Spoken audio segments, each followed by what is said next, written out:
Assalomu alaykum.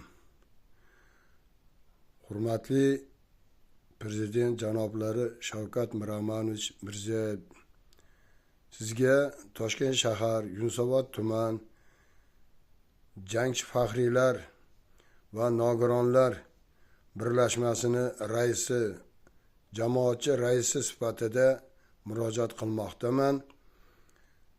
Bizlar hukumatimizning qator qarorlari bilan jangchi faxriylar va urush nogironlariga tenglashtirilgan shaxslarga berilgan imtiyozlaridan foydalanib, sog'liqni saqlash masalasida, sanatoriylardan foydalanish, poliklinikalardan foydalanishda, dori-darmonlar masalasida o'z vaqtida tegishli yordamlarni olib turibmiz. Buning uchun juda ham katta rahmat O'zbekiston xalqiga, muhtaram prezidentimizga, O'zbekiston xalqini, ya'ni bizga o'xshagan jangchi faxriylar va nogironlar, O'zbekiston mustaqilligini himoyasida qatnashgan jangchilar, jangchi faxriylar sifatida ko'rsatilayotgan e'tiboriga o'z minnatdorchiligimizni bildiramiz. Chuqur ta'zimdamiz. Ming rahmat. Sog' bo'linglar, salomat bo'linglar. Va shu bilan birga ayrim masalalar haqida aytib o'tmasak bo'lmaydi. Negaki ko'pchilikning nomidan gapirishga to'g'ri keladi. Bizning rayonimizda 450 ta baynalminal jangchi faxriylar va nogironlar istiqomat qiladi. O'shalardan har uchinchisi, ya'niki 126 tasi jangovar harakatda orttirilgan kasalliklar, yaradorliklar, tan jarohatidan nogironlik gruppasiga chiqishgan shaxslar hisoblanadi. Shularni talabiga binoan, shularning iltimosiga shaxsan o'zim ham ikkinchi guruh nogironi sifatida zapasdagi, zaxiradagi katta leytenant, birinchi darajali mehnat faxriy sifatida shuni aytib qo'ymoqchimanki, muhtaram prezident xalq qabulxonalariga yozgan murojaatlarimizda Mudofaa vazirligi, O'zbekiston Mudofaa vazirligi hamda prezident huzuridagi Inson ijtimoiy milliy agentligini hozirgi kunda tushunarsiz olib borayotgan siyosatlaridan, loqaydliklari oqibatida bizlar 24-yil, 25-yil, mana 26-yil yarmi o'tib bormoqda. O'z imkoniyatlarimizdan foydalanib, hukumatimiz hamda MDH davlatlari rahbarlari o'rtasidagi xalqaro kelishuvga binoan foydalanilgan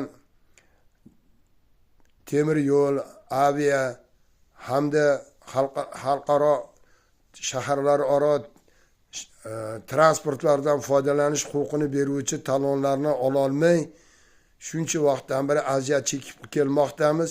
Eng achinarlisi, mana shu tayyor turgan talon bilan Mudofaa vazirligida va guvohnoma bilan, ya'ni urush qatnashchisi va nogironiga haq huquqi degan hujjatimizga asosan hamdo'stlik davlatlarida biletlarimiz komposter qilinishi, biletlarimiz o'tishini, yana uni langirut qilishi mumkinligi haqidagi kelishuvga binoan 2023-yilgacha bo'lgan muddatda to'la to'kis olib kelardik. Buning uchun rahmat. Lekin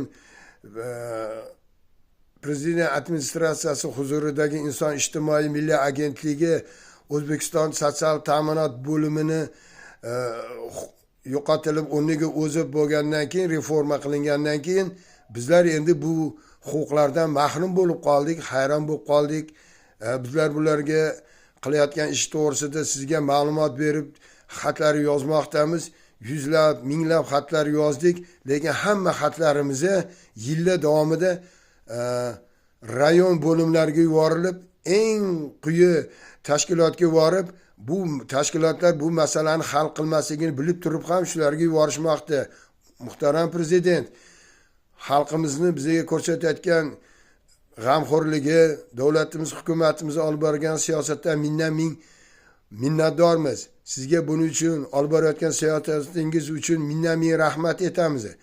Lekin mana bu yuqorida nomlari zikr etilgan tashkilotlarni olib borayotgan siyosatiga davlat aralashuvi bo'lmasa, hayronmiz. Milliardlab davlatni pulini sovurib, ID kartaga sizlarning ma'lumotingizni kiritamiz deyapti. Lekin bilishmayaptiki, ID karta faqatgina O'zbekiston hududida o'tadi. Chetga chiqishimiz uchun xalqaro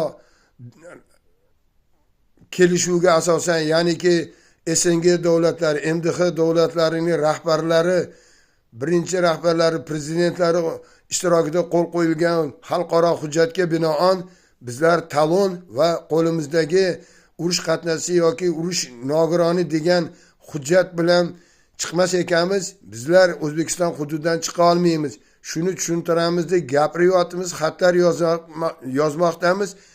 Lekin bu yuqoridagi O'zbekiston Mudofaa vazirligi qo'lida tayyor turibdi, avia biletlar, talonlar turibdi, boshida berib turib to'xtatib qo'yishdi bu yil. Hayronmiz, og'zaki so'z bilan to'xtatib qo'yishdi, hech qanday byuro chiqarmasdan. Hayronmiz, qaytarib beringlar deb talab qilishmoqda. Qanday qilib?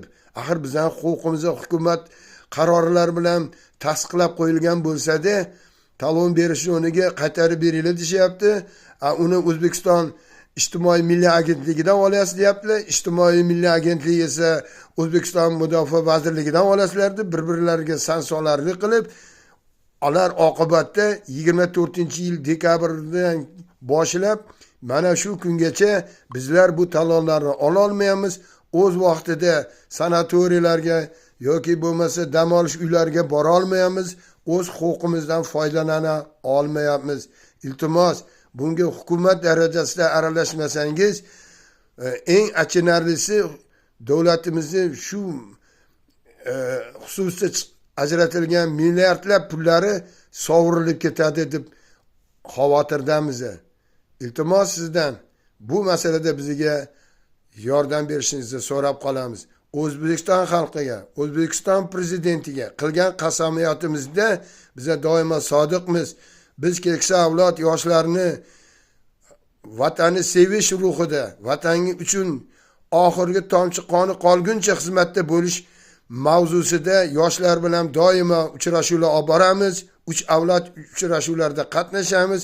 Biz bundan oxirgi nafasimiz qolguncha shu vatan, shu xalq uchun kurashda, shu millatning obodligi uchun, musaffo osmoni uchun xizmatga doimo tayyormiz. Muhtaram prezident, sizdan O'zbekiston xalqining konstitutsion huquqlarini himoya qilish borasidagi bosh garant sifatida sizga murojaat bilan, umid bilan murojaat qilmoqdamiz. Assalomu alaykum va rahmatullohi va barakatuh.